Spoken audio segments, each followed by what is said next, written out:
हैं? क्या हम अपने दुश्मन को ये बता रहे हैं, जता रहे हैं कि किस तरीके से कमजोर इस वक्त हम हैं, कि आपस में ही हम लोग इस तरीके से लड़ते नजर आ रहे हैं? जी देखिए, अगर हम आपस में ही लड़ेंगे, चाहे पॉलिटिकल पार्टी हो, चाहे आइडियोलॉजी हो, चाहे धर्म के नाम पर कुछ भी हो। क्या है? अरे रुक जाइए साहब प्लीज।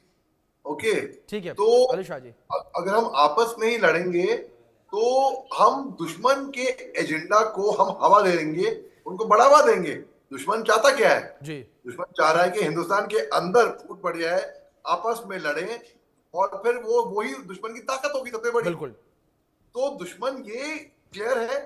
जब मेरे को इतनी खुशी हुई थी, पता है, जब कांग्रेस पार्टी ने बोला कि वो सरकार के साथ खड़े हुए हैं और जो मोदी जी को फैसला लेना है लीजिए, हम साथ में खड़े हैं। ये वक्त आ गया है राष्ट्र को एक साथ होना। But action speak louder than words. हमको साथ में एक्चुअली खड़ा होना है। उग्रवादी जो आए थे पहलगाम में, नाम पूछ के, धर्म पूछ के, कपड़े उतार के, जिस तरीके से गोली मारी, जिस तरीके से हमला किया, बहुत क्लियर कट था है। किसी बच्चे को भी ये ऑब्वियस दिख जाएगा कि वो एक फूट डालने की कोशिश की थी उन्होंने। लेकिन उनकी नाकामयाबी थी, क्योंकि हिंदुस्तानी हम बहुत मजबूत हैं। ये हिंदुस्तानी की खूबसूरती है।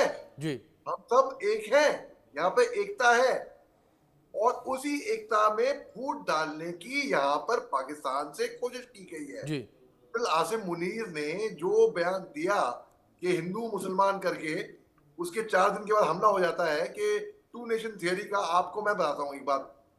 टू नेशन थियरी में जो भी मुसलमान हिंदुस्तान रुक गए, जी वो टू नेशन थियरी में इत्तेफाक नहीं रखते थे। ठीक ठीक है।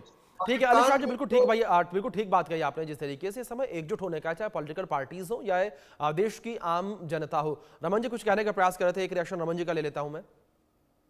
देखिए, मेरा मानना अभी भी बहुत क्लियर है। जी हाफिज मुनीर एक मदरसा छाप व्यक्ति है, जिसको वहां के सिस्टम ने एक आईएसआई का चीफ और उसके बाद उसको पाकिस्तान सेना का चीफ बना दिया। जी उससे आप ये एक्सपेक्ट नहीं कर सकते कि वो डेमोक्रेटिक डॉक्ट्रिन के हिसाब से चलेगा, जहां पे डेमोक्रेसी में लोगों का हित और लोगों की जान माल सबसे ऊपर होती है।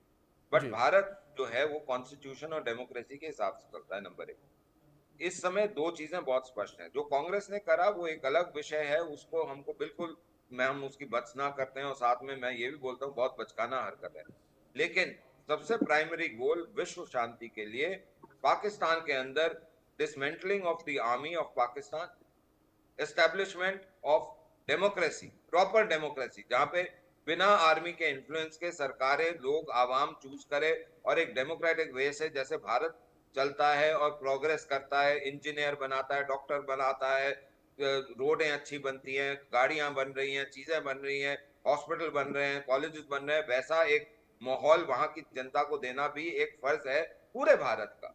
क्योंकि हमारे में से निकला हुआ, हमारे में से जी कटा हुआ हिस्सा है।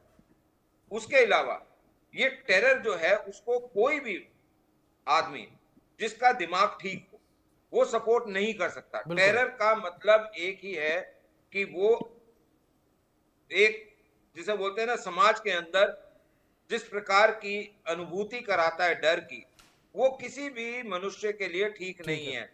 जिस बिल्कुल बच्चे ने बिल्कुल ये ठीक कहा रमन देखा जी आपने, होगा, जिस जिस तरीके से महिला ने कि देखा होगा, टेरर क्या जो है वो आपको समाज लगता है कि एक्सेप्ट सालों कभी नहीं कर साल वो सकता। इससे और बाहर दूसरी, निकल जिस तरीके पाएंगे? से पाकिस्तान का कभी जिक्र किया, अब ये भी बड़ी बात है कि पाकिस्तान में ऐसे हालात कब आते हैं, कब हालात वहां पर सुधरते हैं।